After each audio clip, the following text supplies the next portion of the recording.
Battlefield of Eternity, map number 1 in Group A of the Nations Cup. Germany against budget Germany, Austria, sorry.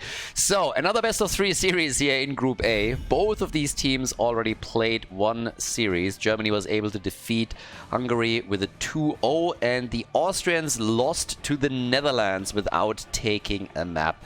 So, as already explained previously, we are working towards an offline final that will take place in Berlin, where 6 teams will attend. 4 teams from Europe, since the event is being held in Europe. We have 1 team from America and 1 team from Asia. This is the European qualifier. We have 16 teams in total that signed up, or 16 countries that are represented. We actually had more teams signed up. Some of the regions had multiple teams sign up. Germany is a good example. There were 3 German teams in total that signed up to represent Germany in the tournament. So they played a regional mini qualifier. The same is also true for Sweden, for Poland, and a few others.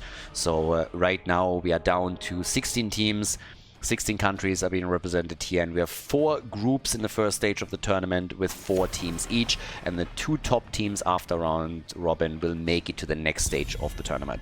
Now there's one little draft rule that we have. This is not going full meta madness with any massive pre-bans happening here, but every single hero can only be played once. Just a little bit of a side note, it makes things more interesting as the matches continue, not only for the players but also for the audience. You're not always confronted with the same heroes. You won't see Hogger in every single game, you won't see Blaze in every single game, and the same also true for Genji, Hanzo, and so on and so forth. So something to keep in mind here. But we're kicking things off with Battlefield of Eternity in our best of 3. The Germans, obviously, they want to make sure that first of all the Austrians are being put in their place here. I mean, let's face it. And second of all, they want to make sure that they are getting into a good position for the group. Because at the end of the day, you want to get out of the group in first place or second place. First place preferable, having a little bit of a better seat here just overall. But if you now take the victory against Austria, then your chances of qualifying for the next round of the tournament are pretty good. So let's see what the Austrian teams can pull off here. Dino's already starting with Artanis. He has a little bit of an Artanis fetish lately. He already played him in the first best of 3 series, but to be fair, there he played him in game number 2 after they already had a very dominant victory on the first map. There's a little bit of a caveat to this, since we're now in Battlefield of Eternity, that changes the equation slightly. Artanis becomes a little bit useful here, but I still want to see if Dino is going to do stuff like this against, let's say, the French, for example. Kind of doubt it a little bit. But we'll see. Thrall and Dehaka. Alright. Whereas we get Anduin and Liming for the Austrians. Okay. As the German Panzer was banned, by the way. You're going up against Nick and you're going up against Hazu. So, yeah. No Sergeant Hammer in this one. Easy bans right there. And Hanzo, of course, with all of the damage that he brings against the Immortal, also gets quickly eliminated. And there's the Stukov ban, so no follow-ups on the stuns with the Lurking Arm. In case this wasn't completely obvious, there has been seeding happening before the teams were put into groups. So Germany, they are the top seed in Group A and the favorite to make it out. And since we are applying a seeding system here, the whole purpose being you don't want all of the top teams ending up in one group, at least on the first round of the tournament. So there will be big gaps in skill between the teams here, but for me personally it's just awesome to have so many countries represented with all of this. Now Leo gets banned against this heavy of a front line that they're running here. And yeah, on the side of the Austrians, after the bans are now all set in stone. A lot of melees, by the way, banned out. So Nubarak has gotten the axe, Leo has gotten the axe. A lot of heroes that provide mass stuns and slows are now out. Jojo would still be up if they want to do that. You could play around Diablo. Muradin, Imperius, both heroes that can stun things up for Liming to get the damage through. And with Muradin and his level 4 talent, you have a little bit of extra damage against the Immortal too. That definitely doesn't hurt. Talking about Immortal damage, we still need a bit more. That's not only true for the Germans, but also for the Austrians. So Greymane might be a good choice here for one of the 2 teams, considering that he is still up for grabs. Vala, multi-shot build, arrow build could also be used. We get Ana first and Alarak. Alright, Darkmore with Alarak. I mean, they're going all out in game number 1 already. So a lot of confidence here on the side of the German team. The Austrians on the other side. I mean, they know that there's a lot on the line. The Austrians, they probably know that if they are getting a little bit too cheeky here and dare to win a map or two, then Germany can always threaten to give them Bavaria.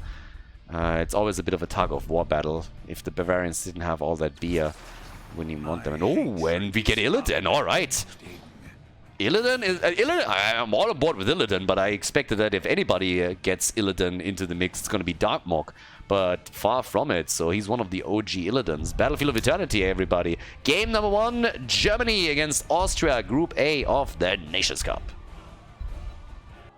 Alright, game number 1, Germany against Austria, everybody. On the left side, we got Hazorps on De Haka for the German team. Death Knight on Ana, Darkmok on Alarak, Nick on Thrall, and Dainu is playing Artanis.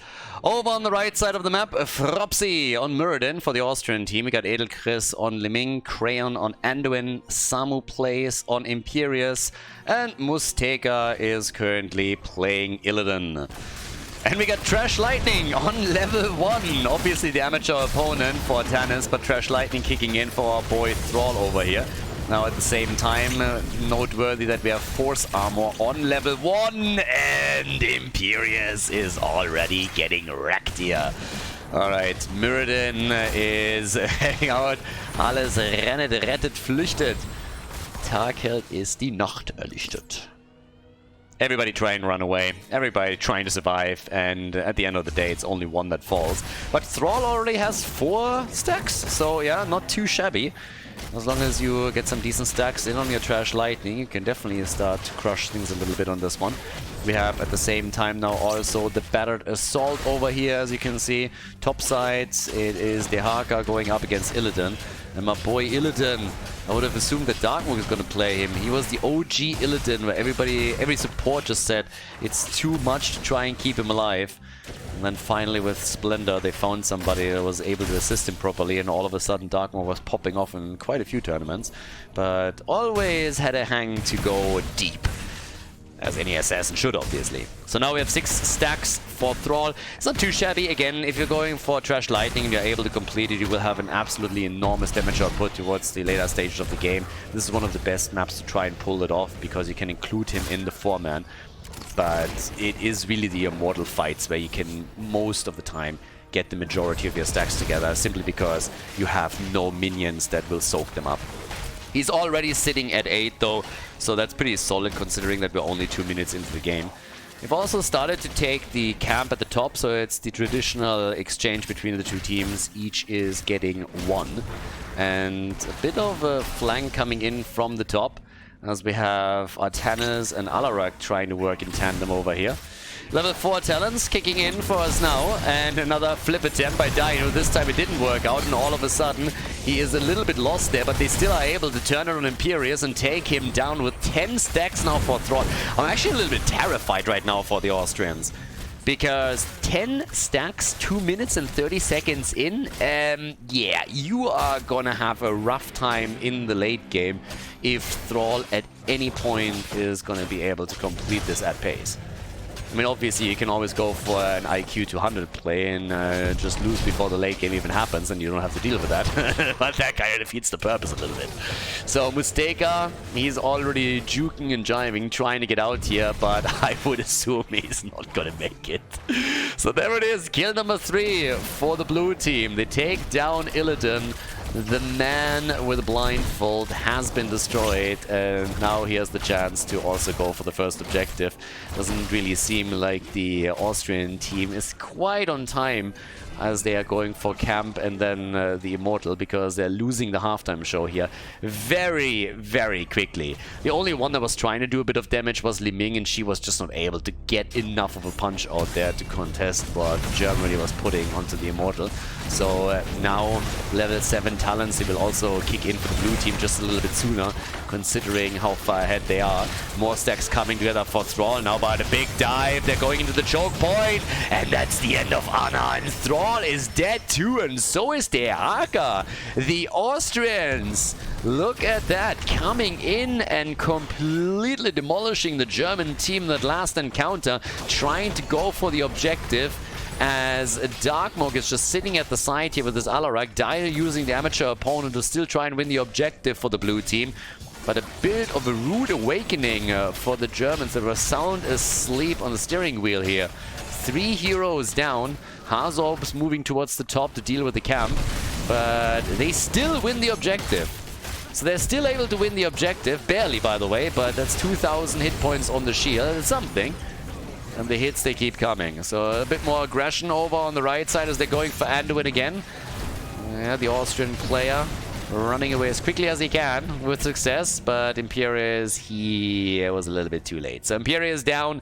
Another kill for the Germans. And they're looking for more. They actually get Illidan too. So this is the second time that they're taking him down.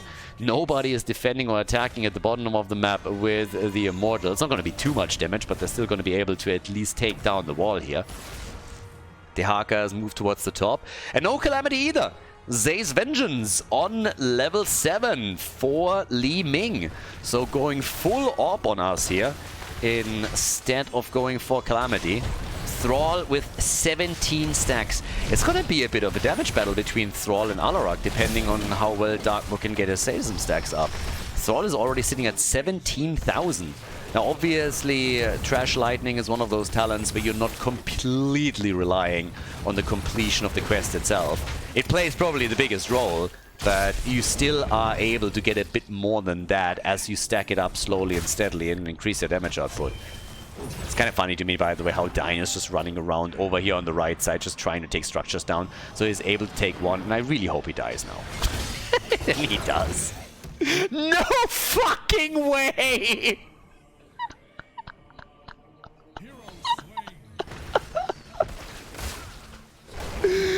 I don't know if this was just plain stupid or ingenious. It was something in between. Oh my god.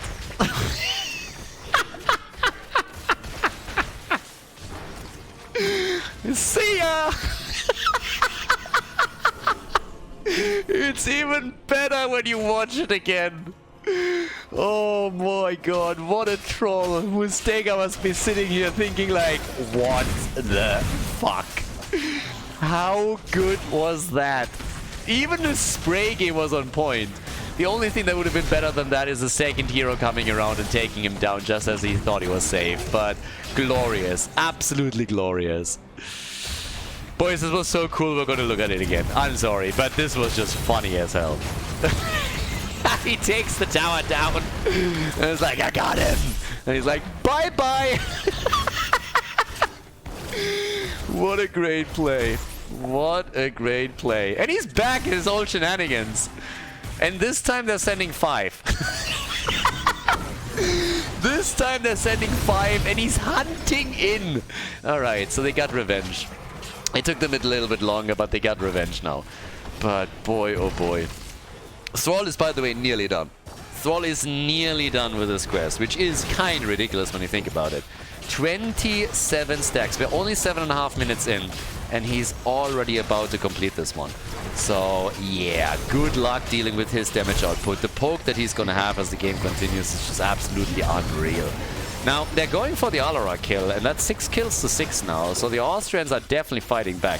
There's a bit of a troll aspect, obviously, to what the Germans do, but still, kudos to the Austrians. After they get absolutely demolished by the team from the Netherlands, it looked a bit rough, but they are fighting back tooth and nail. Thrall is done, and this is where things get really tricky, because now he can just hit whatever is at the front, and the bounce will automatically start to target heroes, which is going to increase his damage output significantly. You can just siege up on the opponent and hit structures, and everybody that's trying to hide behind them is going to be in trouble. Another flip, another switch, but the Hunt of Illidan took him down. Anduin and Murden both dead, but Atanas also eliminated. And off we go. Li Ming is dead, and it is just absolute disaster here. It's a bloodbath. And look at Thrall and his damage output again. He hasn't even sieged up on anything yet. Wait until they're pushing with the Immortal. You'll quickly see how he is going to make it incredibly annoying for any Austrian player that stands behind the structures trying to wait for a good moment to start the engage. So, as is, with this, we now have 11 to 7 kills, a 1 level lead. They win the halftime show, obviously. And, I mean, Alarag is at 96 sadism right now, so nothing crazy from his perspective. They're already starting to poke this a little bit more. The one thing that Li Ming, by the way, doesn't want to do is go for the her level 13 talent, you know, damage thingy. Glass Cannon, exactly. Thank you, Glass Cannon. That's what I was looking for. Thank you, brain. Yeah, Glass Cannon with Thrall that has a completed Trash Lightning quest is not really what you're looking at. So already the damage is just coming in. Nick with another kill as they're going for Imperius. Anduin was the first one to fall. Illidan is dead too. 14 kills to 7 at this point. And here comes the Sundering as they go again for Mirrodin. Haymaker to buy them a little bit more time, but yeah, eventually Mirrodin is gonna get crushed.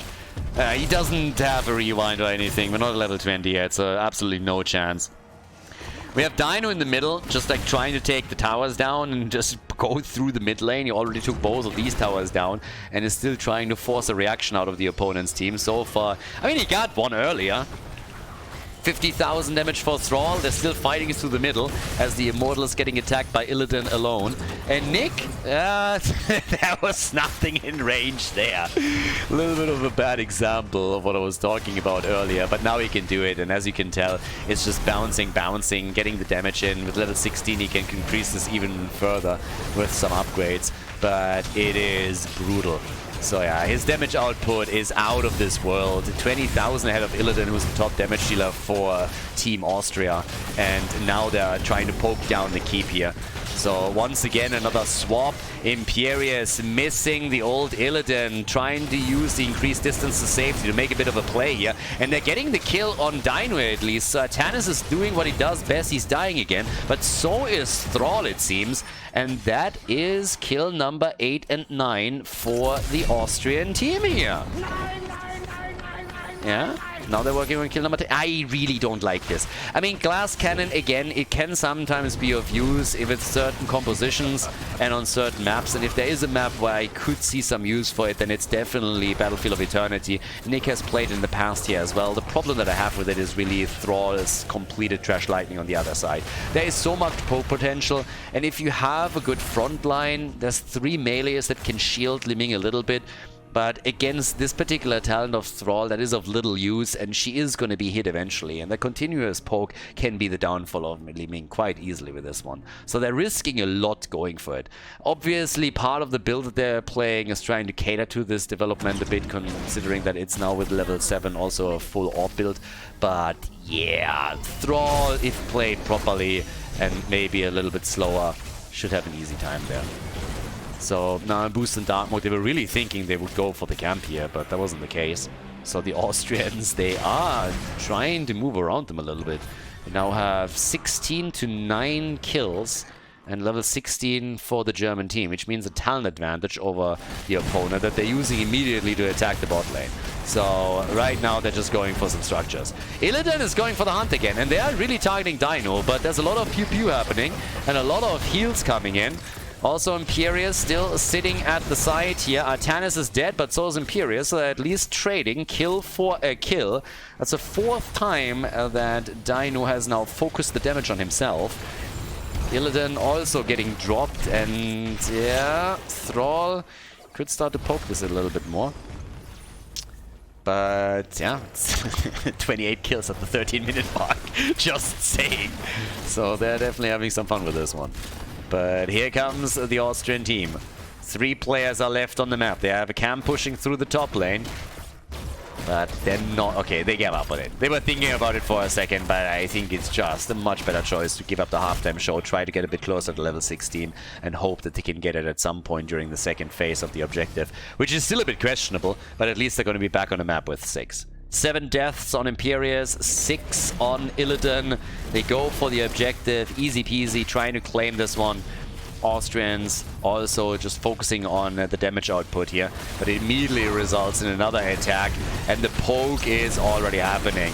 In comes Thrall again with the damage. Look at Li Ming in the back, fully occupied by Hazu. Then the Sundering comes out, and now even the nano boost on Thrall to make sure that he gets even more damage with his poke. And he has his level 16 with the Thunderstorm, so his damage is just insane. Same true for the Haka as he came in and took down Li Ming. So that's 2 more heroes eliminated by the blue team. They're not even going for the objective at this point, but just start to siege up at the core instead. 68,000 damage now by Thrall. Just again a bit of a reminder of how much damage he gets out with that poke. Sundering obviously didn't hurt him there either, but the more he gets these bounces, especially with his level 16 talent completed too, they are just getting enormous amount of damage through. He's at 70k nearly, 43,000 for Li Ming after she got glass cannon, but she's still trailing. She's trailing heavily. Now Li Ming is back to business and can help them out a bit. The Haka is the only one that is currently doing damage on the Immortal side, so at least that's happening. Hazu currently trying to get the objective for the team so that they can get a bit closer to finishing game number 1. But things are rough for the Austrians. They're trying to somehow bring this back, but the only thing that can really pull it off for them is Li Ming. If she gets some good resets, maybe they can gain some ground, but now nano boost on Thrall again, and just look at his damage numbers, absolutely exploding. He just made 9,000 damage in absolutely no time, crushing it with these bounces, 1 hit at a time, looking at nearly 80,000 now. The keep about to be gone, and the Immortal isn't even there yet. Li Ming doing her best to get these resets and get the damage connected, but it's Imperius that dies first. They're still following it up on the left side. Illidan gets saved by Anduin, barely. Dainu going for the keep, and it is gone. Another hunt as they try to drop Alarak, and of course our boy Artanis over here. But seems like Illidan is not going to make it. Dainu this time able to survive through it with 32 kills. 32 kills in total. Another drag, another hit, and goodbye. 167 Sadist now for Alarak. It's going from bad to worse for the Austrian team. They are losing game number 1. No mercy, no quarter given by the Germans as they ended on Battlefield of Eternity and take the lead in the best of 3 series in this match of Group A. Before we head into game number 2, make sure that you subscribe to the channel if you haven't done it yet so you don't miss out on any future content here on Khaldor TV. Game number 2, the Germans in the lead, taking down the Austrians on Battlefield of Eternity. Bit of a bloodbath there towards the end, more than 30 kills in the game, and a couple of really nice individual moments too, especially considering those little tennis moves that Dino pulled off to save his butt. Now he became the prime target and a little bit of a punching ball than after all, but still some sweet moves there.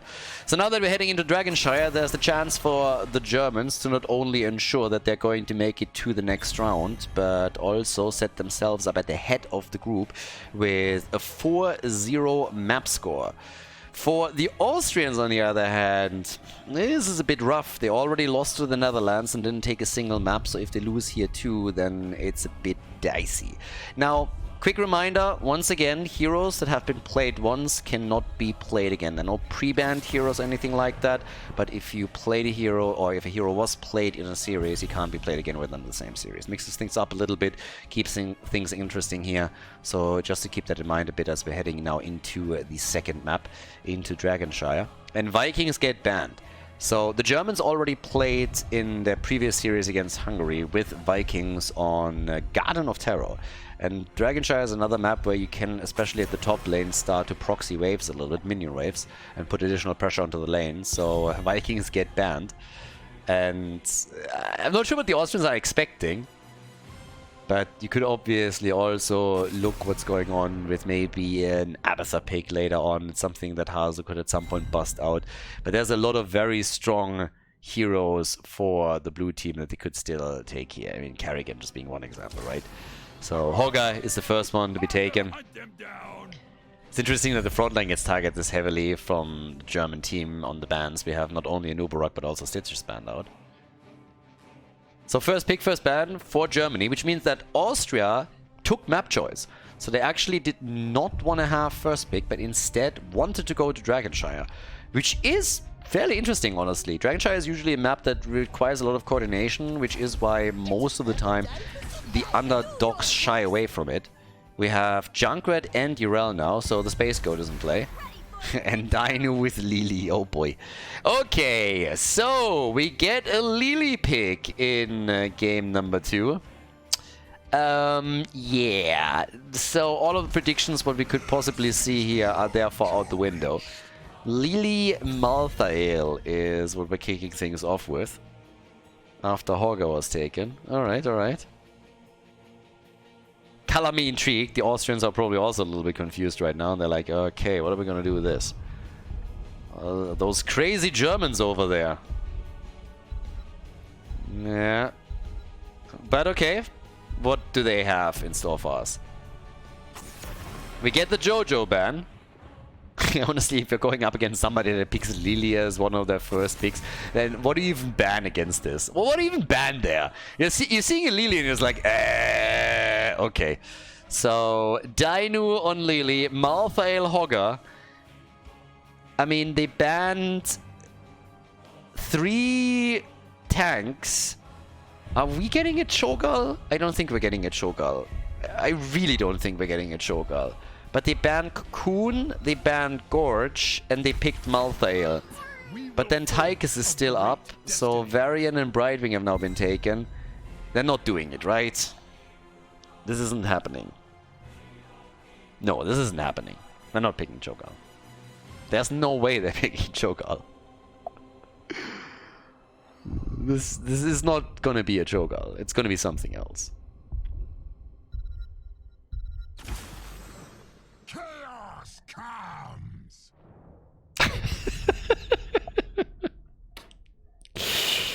Alright, it's a Cho'Gall. So, yeah, here we go. It's a Cho'Gall, everybody. Cho'Gall is in the house. You have Greymane up and you have Tychus up. Those are your choices if you're looking at percentage damage. And you have a Varian to lock the target in place.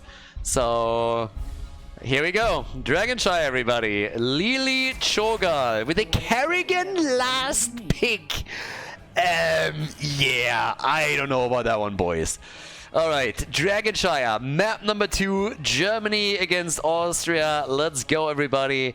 It could be the culmination of this series, or it could be the beginning of a third game. I mean, either way, Dragonshire, map number 2, Germany against Austria in Group A of the Nations Cup.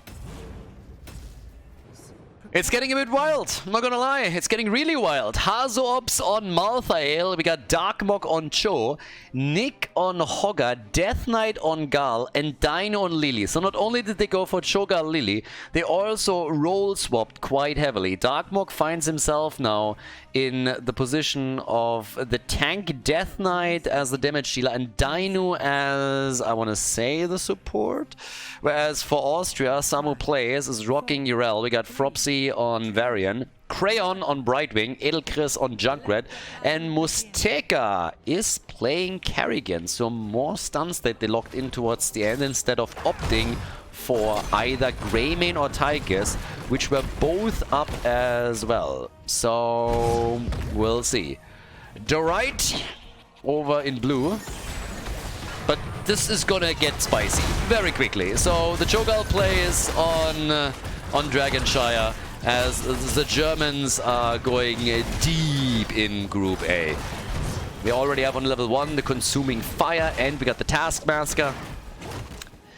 And, well, obviously they have a lot of stuns here, especially once that Varian is dropping his level 4 and gets the taunt in. The question is just simply, who is going to kill Cho'Gall for them? That's honestly my main question. They have a lot of heroes that have a little bit of poke and can contribute some damage, but as the game continues and Cho'Gall is going to get harder to kill, how are you going to take him down? I can totally see them get kills against other heroes, but against Cho'Gall himself, it will be tricky. Not impossible, but still. So, Varian is dead, so is obviously Hogger. Lily with a Serpent sidekick. I mean, she can be quite annoying too. her ult, I would still assume, is going to go straight into the heals and going to be her main source of healing. But they are going for more attacks and a bit of body blocking, which forces Urel to jump out and Brightwing to phase shift in and save the day for her. So already, right from the beginning of the game, things are starting to get a bit spicy. We have Hazorps at the top, dealing with the side lane. They got Hogger for that too. He's already on the camps, as you can see here. So Nick is working on the Bruiser camp, whereas Dino is just littling around a bit and trying to annoy them. Nice body blocking. So yeah, that's actually a nice way of taking him down. Good body blocks, and he's just too fat. He is absolutely too fat. He needs to just get that cardio going. You know, that gym membership that you got at the beginning of the year, the New Year's resolution, you gotta put it to some use, baby. You gotta lose a couple of these pounds. Just a little bit too much around the hips. Those are not only big bones that we're talking about here. Beautiful body blocking right there, and he just didn't make it through. It's, by the way, the easiest taunt target in the world. So, yeah, Cho'Gall down. And that is 4 kills to 1 now for the Austrian team. So all of a sudden, they're going for a little bit of a blitzkrieg down here. The wall is already gone. We have them in a pretty advantageous position, actually, on this one. They can't really go for the objective, but they go for Cho'Gall again, and they're about to take him down once more. Nicely done. Look at that. Trying to crush it here. So Darlight is not delighted. Not even a little bit. They have him here with the Rising Dread, and they still keep up in experience at least. Hazorps is currently winning his 1v1 at the top lane very easily, and is even forcing Brightwing to say hello and help him out here. Cho'Gall lost a bit of his momentum, but again, as he gets talents in and everything, obviously he is going to get stronger and stronger. So tries to go for the Dragonite here too. Maybe not the one that you want to have there. It's a bit of a big commitment, but Hogger moved from one camp to another as he's attempting to put more pressure onto the bot lane this time with another Bruiser camp. Top side has been retaken, and Azu, yeah, he's dead. Gets pancaked by Urel. Easy kill right there. 5 kills to 1 right now. And a bit of a ping-pong play still by Nick at the bot lane, which gives them at least the camp. They're not falling behind in experience too much or anything, so they still keep in range. But, yeah, the positional play that we're seeing from Team Austria is not too shabby. This is, by the way, the absolute nightmare of any opponent that goes up against the German team for later on in the tournament, for a pretty simple reason. When you're trying to do a little bit of research of what your opponent favors, and then you're looking at games like this one or the last one that was played there, you don't get any real information. Most of these players are obviously known, so you know what they on an individual basis prefer, but you don't know what kind of compositions have been played previously in the tournament or even practiced. So that always makes things a bit tricky. Good kill against Kerrigan here, so they're chasing them down and even hoping for a follow-up on Brightwing, which didn't quite work out, but yeah. But this was always a big thing in the days of HGC, for example. If you had opponents that in the earlier rounds of the tournament didn't have to go all out on their strategies and could hide a few things, that was always quite nice. And there were lots of teams that didn't like that at all and were loudly complaining about how they didn't have a lot of material that they could use to prepare for an opponent. So I'm not saying that we're necessarily seeing the same thing here, since, as I said, a lot of these guys have been around for ages and it's well known which heroes they would like to play and what kind of compositions they usually prefer as a team. But it's still something that will make things for some teams a bit harder when it comes to research later on in the tournament.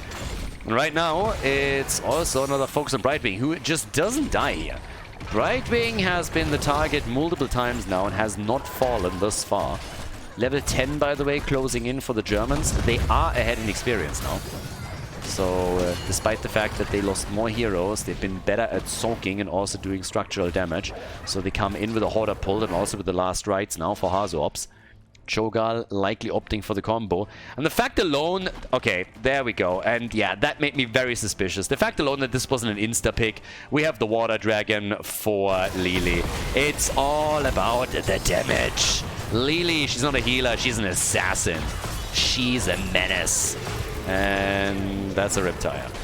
That didn't get a kill. That got dangerous for a moment.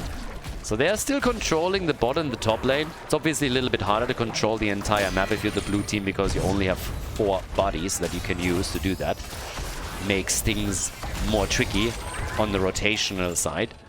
But with Water Dragon now in play, we got the Hammer of Twilight. And talking about the hammer, they're trying to drop it on Urel, but Brightwing is ready once more for another safety play.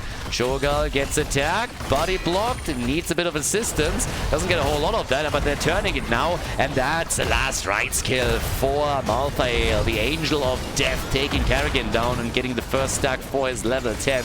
Lily with the Water Dragon! And big hits, big kills. Varian, Kerrigan, and Urel all dead as they are now potentially going for the first Dragon Knight in this game. With only 2 heroes still on the map for the red team, they finally have the numbers advantage that they need to get the objective, and it's Malthael in the mid lane that gets the DK. Hazorps turning into a big badass lizard with a battle axe and moving towards the middle. At the bottom of the map, Kerrigan, the only defender against Dainu and Nick, and already running in trouble real quickly here. So, yeah, even the Ultralisk has been released. They're trying to get more than only one fort destroyed. A bit of an ass-kicking for Varian as the Dragon Knight is making his way through the middle. The fort quickly annihilated, and Kerrigan gets the kill on Lily down at the bottom of the map, got then in turn destroyed by Hogger. Still results in the fort being dropped, so that's 2 structures that have now been taken down. Nicely done. We get the Dragon Knight up at the top side. In an ideal world, you want to get the angle on Urel so that you can kick her on the other side of that wall, but that doesn't happen here. Level 13 talents with a bit of an additional advantage for the German team. And with the inevitable end now taken, Nick using the Hoarder pull to make his way out of the fight. Riptire not going to be able to do a whole lot here. Was of course intentioned to try and get the kill after all. Talking about damage, we have 29,000 now for Hazorps, so he is top damage in the game. Second in line would be Junkrat, who is continuously poking, but since now more and more ground is lost from the perspective of the Austrian team, yeah, in a bit of a rough spot, because when you lose those forts, it also means you lose the fountains, and that is a lot of sustain loss. Oh, Cho'Gall coming in at the choke point. The camp still claimed by the Austrians, so they were able to take the camp. Still an attempted play for Brightwing and for Varian. Varian makes it out of the fight, but Brightwing gets destroyed. And they're not done with this yet. They're still doing damage at the wall, hoping to take those towers down and drop this a little bit. And things are currently looking good. Still, the top damage in the game goes to Malthael, and Hazorps is helping the team with another camp that's about to be taken and will then push the top lane further. Unless Urel is willing to make a play here. Hazorps is already jumping out, but yeah, gotta be a bit careful. Might end up with a cooldown exchange if this continues, and that would be a victory for the blue team, obviously, since Urel's holds on a 2-minute cooldown, which is pretty... I mean, it is pretty rough. So, didn't go for the last rights here. Mid lane still got poked down slowly, and by now we have a 2-level lead for the blue team. They're trying another kill, and Junkrat is making it out, but it was a close call, and Kerrigan is a bit too deep here. Uses the Chrysalis to keep herself alive a bit longer, and is just barely making it as the Water Dragon is reprioritizing things. But level 16 is now super close for the Germans. They get Kerrigan after all. And with the added experience of the minion wave, they lock in the next talent. They're 2 levels ahead now and can just poke and poke and poke and poke. By now we have also the blessings of Yulong. We got the Leaden Orb and the Rune Gauntlet as they go for another kill. Urel popping her ult, but that's a 2-minute cooldown that was now burned. And they're still getting hit points removed from the keep with every single play. But then again, moving between 2 keeps might not have been the smartest play of Nick today. So yeah, that's a bit too much damage. So Nick goes down. It's at least an even trade, but I don't think they can successfully annihilate that keep. Well, they might just be able to get Kerrigan here if this continues. There's the Riptire at least, but just look at the damage output. I mean, damn son, Brightwing dead, Kerrigan also down, Malthael still alive somehow, and now that Varian is gone, that leaves only Junkrat as a defender as they're chasing them throughout the entire map, and even he gets murdered. But it's a bit too much for Cho'Gall to handle after all, so Dainu is the only survivor in that carnage play in the middle. Just ignoring for a moment Hazorps, who made it out early. But this leaves Dino now in a position where he's still trying to take this keep down. Unsuccessfully, I might add. I mean, he got a bit close, but that was overstaying the welcome for sure. So at least one of the shrines has now been taken by Malthael, but it's absolutely insanity now. 24 kills in total at the 12-minute mark, so 2 kills per minute that we're looking at. Junkrat has taken over as the top damage dealer in the game with 44,000. Hogan 38, Malthael on 42. And I guess they're hoping for a Dragonite, but I just don't see it. Shogal is already back, and yes, Fropsy is retaking at the top. But down here, not only has the camp already been claimed, Hazo's also taking the shrine. So Chris might be able to do some work here, but it's not going to be enough. Especially since Lily is back in another 3 seconds, and then they have the entire lineup back up on the map. Despite the kills that the Austrians locked in the mid lane defense, we still have them behind in experience by quite the margin. We're talking more than a level here that they're trailing. So definitely a bit rough. Another attack already coming, alright. They are hoping for some Water Dragon action. They can't get too much, but the Dragonite gets claimed. They snuck it in. Nobody interrupting in the middle, and that's the first objective for the Austrian team. Now they're losing Junkrat in the back, but Malthal gets also crushed, so it's a trade once again. Oh, the choke point though. That could have been real bad news. It is bad news. The ult on Urel keeping her alive, but Brightwing is already dead, and Urel isn't out of the woods just yet. Urel is still in a bit of trouble here.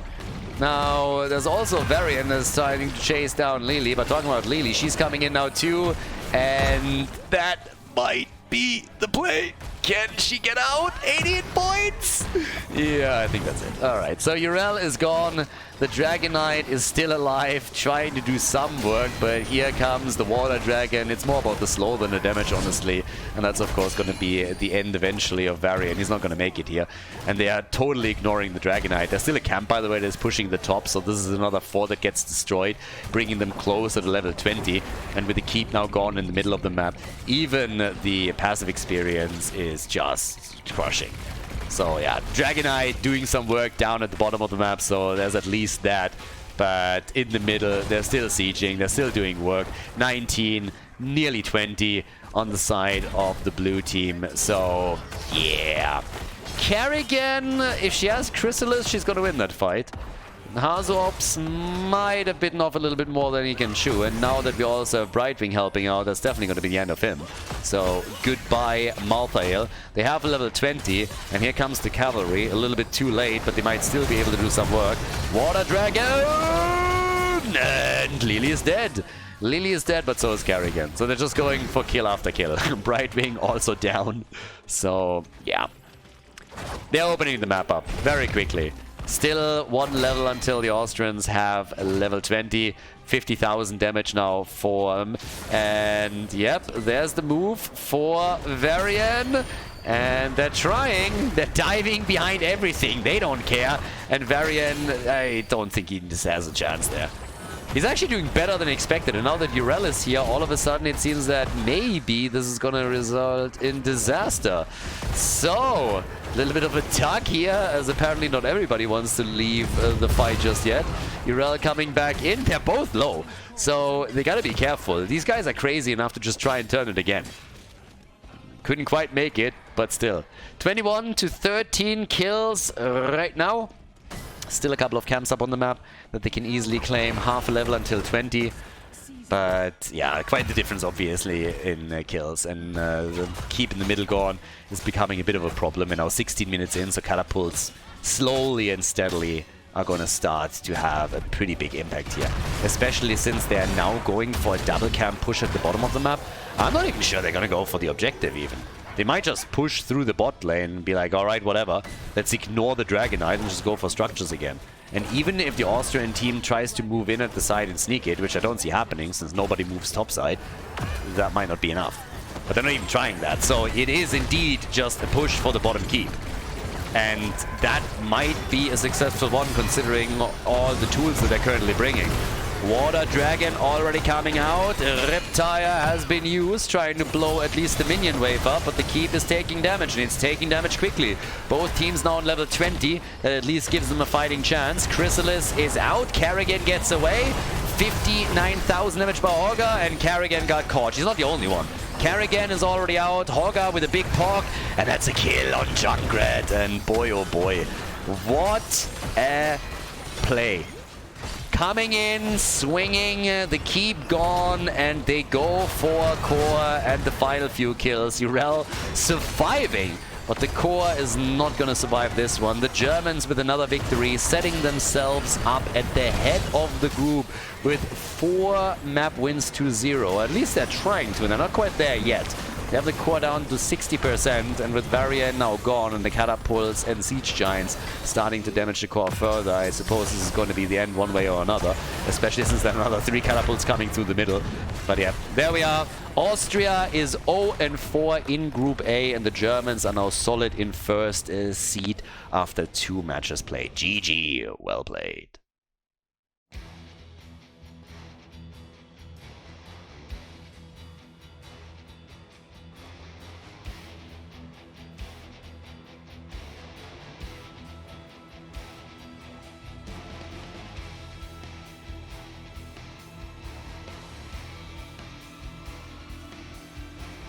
Thank you everybody for watching the video today. I hope that you enjoyed the show and the commentary. And keep in mind that the spoiler protection that is going to run for the rest of the video is made possible by all the support on patreon.com. So guys, if you want to support my work, if you want to help me start new projects and keep the spoiler protection in place, please consider heading over to patreon.com/Khaldor. There's also a link in the YouTube description, and check that out. Thanks in advance, and see you guys next time with more esports coverage here on Khaldor TV. Have a great day.